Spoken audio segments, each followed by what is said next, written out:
The Last of Us, what happens to Bill and Frank in the game? Bill was well equipped for survival before the Cordyceps brain infection outbreak, having obtained mechanical skills at some point in his life as he is able to repair vehicles and build things from scraps. He also adapted to the new world and became a competent scavenger. At some point prior to 2033, Bill and his partner Frank were the only survivors living in Lincoln, a town that was populated by an unusually large number of infected. However, at some point, Frank left Bill on his own and disappeared. To protect himself from the infected and hunters, Bill constructed many barricades and traps around his hometown. After having met Joel and Tess in nearby Boston at some point, he made smuggling arrangements with them, trading food, ammunition, and occasionally medicine into the quarantine zone, QZ. 6. By summer 2033, Bill had racked up quite a few favors to Joel for unspecified reasons. Events of The Last of Us. Much to Bill's dismay, Joel and Ellie arrive at his safe house in Lincoln, disabling many of his traps and alerting an overwhelming swarm of runners to their presence in the process. Bill subdues both of them, fearful that they have been bitten, although Ellie manages to break free of her restraints and beats Bill with a pipe. Joel quickly gets up and stops Ellie from causing further harm. After a brief argument, Joel asks Bill for a car, with Ellie reminding Bill about the favors he owes to Joel. Bill says he does not have a working car, but tells them there are car parts located in another area of the town. Bill begins to sharpen his machete, sarcastically saying Joel can have his food too. Ellie insults Bill's waistline, and he responds to the teenager with a threat. Joel calms Ellie down and returns to Bill, insisting the favors Bill owes him are worth the effort and asserting he won't leave without a car. Bill agrees to put a car together for Joel and Ellie, but tells them that once it is done, he owes Joel no more favors. Joel agrees to his terms.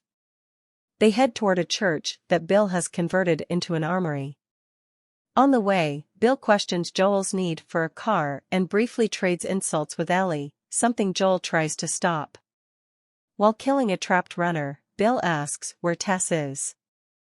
Joel states that she is busy, leading Bill to think the pair have had a falling out. After killing more infected, they reach the church.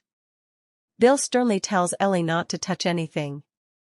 While loading shotguns for him and Joel to use, Bill asks why Tess would allow Joel to accept such a suicidal mission.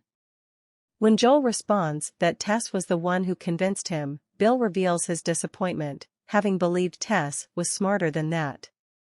Joel does not tell Bill about Tess's death, instead brushing off his further questions by saying she is busy. Bill begins to tell Joel about his partner Frank, trying to hide his homosexuality while doing so, saying he had to look after him. He finishes by saying that caring for someone is good for one thing, getting you killed. Before he says more, he sees Ellie touching his comics. He shouts at her, reinforcing what he said before about not touching anything, but she replies with an obscene gesture, irritating him. He turns to Joel, saying she will get him killed. Having had enough, Joel interrupts him, asking if they can just get on with it. Bill finishes loading the shotgun, tossing it to Joel and saying, "Fine. Let's get on with it." Before they leave, Bill gives Joel a nail bomb and teaches him how to make them. He tells him that they have to reach the local high school, as a military vehicle crashed there a while ago, with a new battery still inside. Bill jokes how he wanted to get it but decided otherwise due to the numerous infected nearby, but fuck it. Joel needs a car.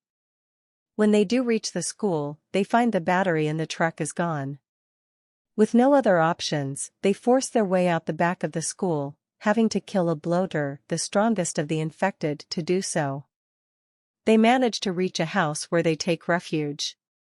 Joel asks what the plan is, but Bill replies that all their plans are gone, angrily insulting Tess while doing so. Joel goes to retaliate against Bill for bringing Tess up again, but Bill stops abruptly. Joel notices that there is a hanged corpse in the room. Joel asks if Bill knows the man. He does, it's the body of Frank, Bill's former partner. He had hung himself after becoming infected, not wanting to turn into a monster. Despite trying not to let it show, Bill is saddened by his death. Joel finds a suicide note near Frank's body, in which Frank tells Bill that he hated his guts. Bill is taken aback by this, but again does his best not to let it show. He throws the note away after reading it. They find a truck in Frank's garage which contains the stolen battery. Bill finds that the battery is drained but the cells are alive. Joel questions what that means, to which Bill replies that, if they get it started, the alternator will recharge the battery. Joel and Bill push it through the streets, while Ellie tries to pop the clutch to get it working. She fails the first time, so Bill indirectly insults her. He and Joel proceed to kill several infected on the street but manage to make it to the top of a hill, where the truck actually starts to work.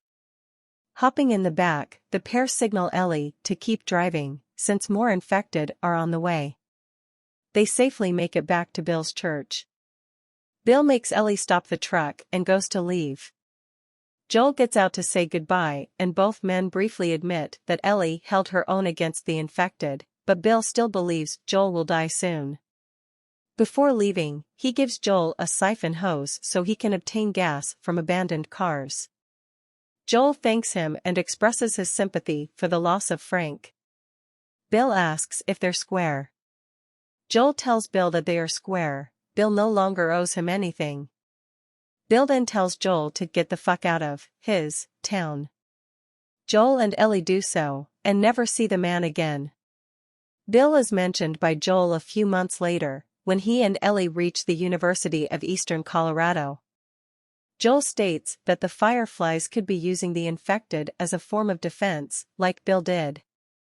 It is unknown what happens to him after they left, though it can be assumed he is still alive given how he never goes near infected if he can help it and fortified the church and the nearby streets with several traps. Events of The Last of Us Part 2. Ellie mentions Bill to her girlfriend Dina 5 years later, while on their mission for revenge. Dina expresses disbelief at Bill having an entire town to himself. Ellie recalls Bill's traps and how Joel navigated his way through them. Frank lived in Lincoln with Bill. The pair survived for nearly 20 years together, fortifying the town against the infected and rogue survivors. Bill described Frank as his former partner, someone that he cared about. Despite this, Frank eventually grew tired of Bill's methods of surviving and left him, stealing supplies and a car battery for his truck from a military vehicle at the high school and stashing them at his hideout. On the way back, Frank was bitten several times by a horde of infected. He hanged himself in his house so as to not succumb to the Cordyceps brain infection. Frank left a note for Bill telling him how he hated his guts, having grown tired of Bill's ways, and how he managed the town. If the player determines, Joel gives the note to Bill after looting the area. Bill reads it, disheartened at Frank's words, but keeps up his bravado to get Joel and Ellie out of his town.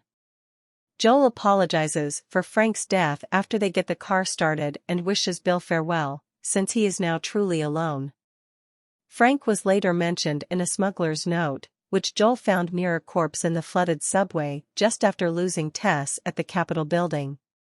Frank had apparently made an arrangement to meet a smuggler who would sneak him into the Boston quarantine zone and had procured false documents in order to do so. This goal was obviously moot once Frank was bitten and infected.